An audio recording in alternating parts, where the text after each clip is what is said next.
dias from Greenway Parks. This is the Rorschach Argentina update from the 13th of February, 2025. A quick summary of what's going down in Argentina. The wildfires continue to escalate, now drawing attention to the northeast as well. In the Corrientes province, the fires have torn through roughly 250,000 hectares, destroying farmland and pine forests. Extreme heat and drought are making things worse, with temperatures reaching 40 degrees Celsius, 104 degrees Fahrenheit. Tragically, a teacher lost her life while trying to protect her family's land. Greenpeace has pointed to illegal logging as a major factor.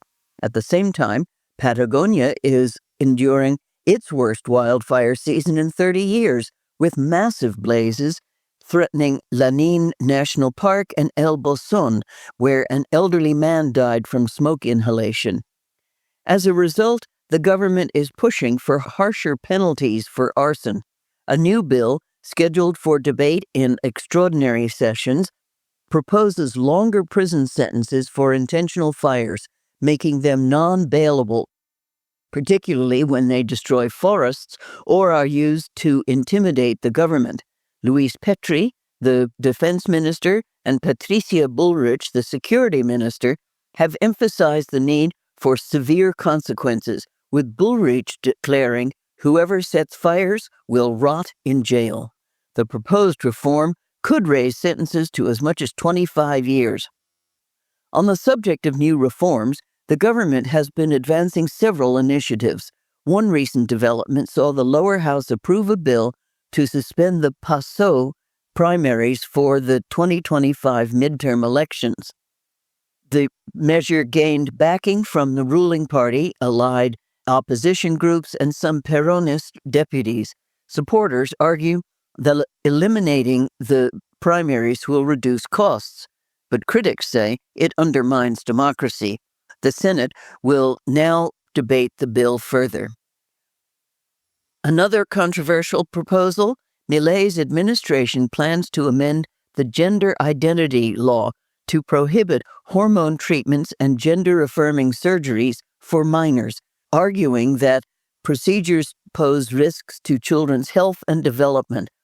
Officials say the changes follow international trends, as some countries have restricted access to such treatments for minors.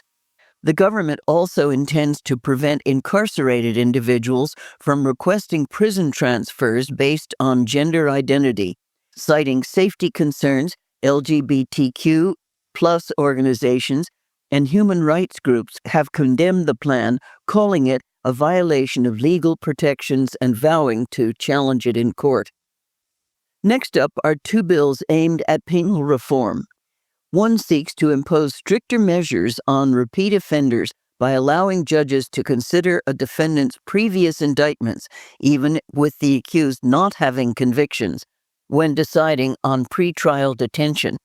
The other introduces trials in absentia, meaning proceedings can take place even if the accused is not present, for individuals accused of serious crimes such as terrorism and genocide. This measure is largely motivated by the long-stalled Amia bombing case, referring to the 1994 attack on the Argentine Jewish Mutual Association in Buenos Aires, which killed 85 people and remains unsolved, partly due to key suspects evading justice. These proposals, aligned with the government's tough-on-crime agenda, now move to the Senate for debate. Capping off a week of reforms, President Milei signed a decree on Tuesday, the 11th, to downsize the economy ministry. The biggest shift involves eliminating departments focused on housing policy, with their responsibilities transferred to the Public Works Secretariat, except for a socio-urban integration office tied to the inner circle of Karina Milei, the president's sister. The administration argues housing should be handled by local authorities and the private sector, aligning Milei's vision of reducing state intervention. Despite earlier promises of sweeping cuts, the decree proved less drastic than expected. It also created a new energy and mining secretariat while merging trade, industry, and consumer affairs into a single office. The government made another major decision this week regarding the World Health Organization, or WHO. Argentina announced its withdrawal from the WHO, citing disagreements over its handling of the COVID-19 pandemic, especially the prolonged lockdowns. President Milei, who made the call, aligned the move with the United States' earlier intentions to leave the organization. He criticized the WHO for undermining national sovereignty and pushing what he described as politically motivated policies. The government insists the withdrawal will not impact Argentina's healthcare system, but critics argue it could disrupt access to vital resources like vaccines and disease outbreak monitoring. Argentina will maintain its membership in the Pan American Health Organization, which collaborates closely with the WHO. Meanwhile, the government is considering an exit from the Paris Agreement on climate change. Amidst a blistering heat wave, Argentina broke a new record for electricity consumption, exceeding 30,000 megawatts, an increase of over 1% from the previous record set on the 1st of February 2024. The spike in demand caused power outages in central and northeastern provinces like Córdoba, Corrientes, Chaco, and Formosa, as well as parts of Buenos Aires, leaving thousands without electricity.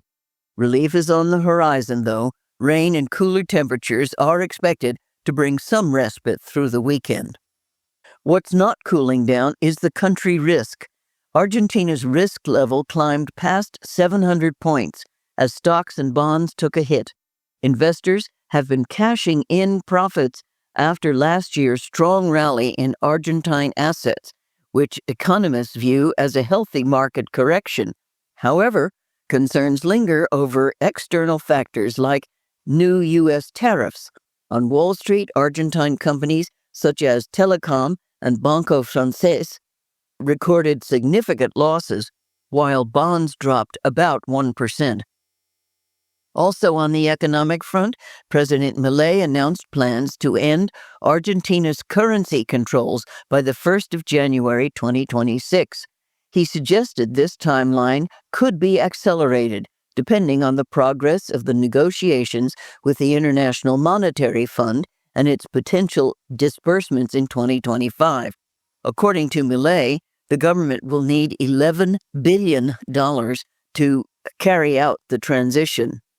For a closer look at the challenges this move entails, the Financial Times ran an article titled Javier Milei's Quest to Defuse Argentina's Currency Control Bomb.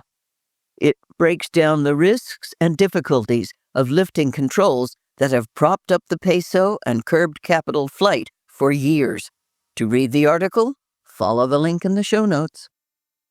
If you're wondering about the current cost of living, in January 2025, a family of 4 in Buenos Aires needed at least over 1 million pesos per month to stay above the poverty line, about $800 at the parallel exchange rate.